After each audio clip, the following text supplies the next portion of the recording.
know that in the past 12 months, we've faced a really critical time in human history. It was called COVID-19. Mm-hmm. And all of us Mm-hmm. has really, it impacted all of us personally and professionally. And we've all had to True. transition to a virtual space. And so I know what that looks like here in the States. I do not know what it looks like outside of the States. What does virtual learning look like where you are?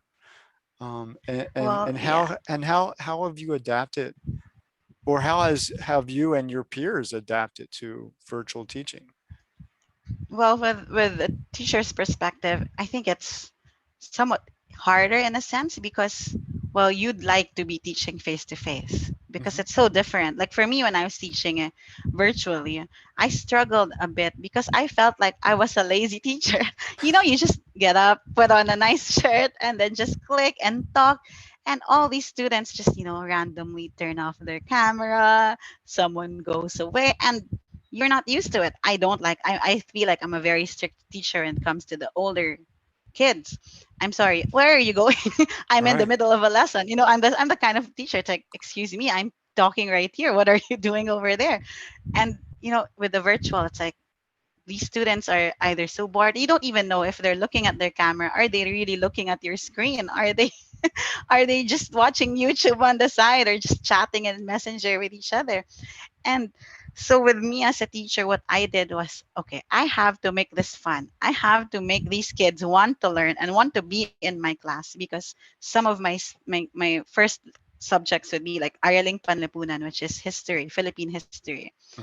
If to have that early in the morning, it must be such a drag for these kids. So what I do is we had like Kahoot, and I found out they like anime and they like manga and all these things, and I'd be like, okay, I'm gonna make a Kahoot, and then we're going to do this. And so I'd make them, I'd wake them up, and they'd have if you've seen the Kahoot, they'd all like want to be first place or second place, and then either my classroom was Oh.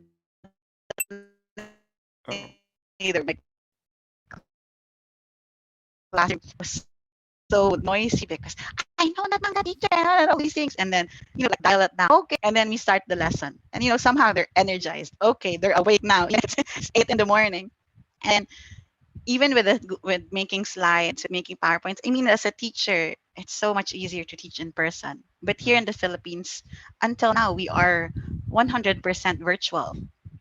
And Okay. for the next school year, which is in a couple of months, a lot of like for grade school and high school, a lot of us still want virtual. Me as a mom, I would never allow my kids to go to school if they're not vaccinated. And even if they are, I don't know if those other kids are. I Right. don't know where Right. those other kids come from. It's like I have all these fears. Like I try to keep my family here safe. Mhm. So and my kids like virtual learning somehow. My son was like, I like this, mom. I just have to wake up 30 minutes before class, and wash my face, eat my breakfast, and then go to the camera and say hi.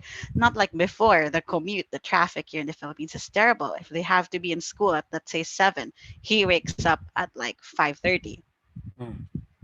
because So, he takes the school bus. right. And yeah, so virtual education here in the Philippines, I think with schools, they're all realizing we can do this. We can actually, do virtual. And for me as a mom and as a teacher, I want hopefully to have like that hybrid. I think in the States they do that. Some go face to face and then some go online. And I Yes. think that's such a good, I mean, that's such a big thing, especially, right now in the Philippines, we're used to having like nannies. I don't have a nanny. We don't have a yaya. We don't have anyone to, do the house chores for us. So on top of all my work, all the educational consultancy I do and my duties and my obligations as a wife and as a mother, I also cook and do the dishes and clean the house and everything. And it's realizing, yeah, see, I told you, I do 10 things at the same time. But it's making me realize, hey, we can do this if some schools will allow in the future. Maybe on these days it's online, and on 2 days, that's when, if you have PE or sports, those 2 days can be all those physical sports, and maybe you could schedule which part is going to be good for you. I think, the states in that area is doing well because as a teacher, I'd like that too. I don't have to be in school all the time, but I can still be working when I'm at home. And yeah, hopefully that could be something we could work on for everyone here. Well, that sounds like a best case scenario for our Yes, it is. situation. And Kat, I really do appreciate your time. This was wonderful. You are somebody who can just talk and talk and talk, and that's a very, very good thing. I think that's part of being a mom.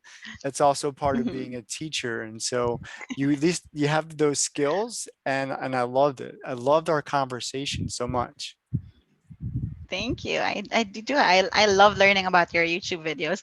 Actually, I just got it accidentally. I was on LinkedIn one time and just looking at stuff, and then your I think it's a suggested video or something, and I clicked on it. I was like, "Oh, this is cool." And I was actually listening to it while I was cooking, and then the next part listening to it while I was doing something else at home. And my kids were like, "Who's that person you're talking to?" And, no, it's a YouTube video. Well, I fully Yeah. appreciate that. I fully appreciate it. Thank you so much.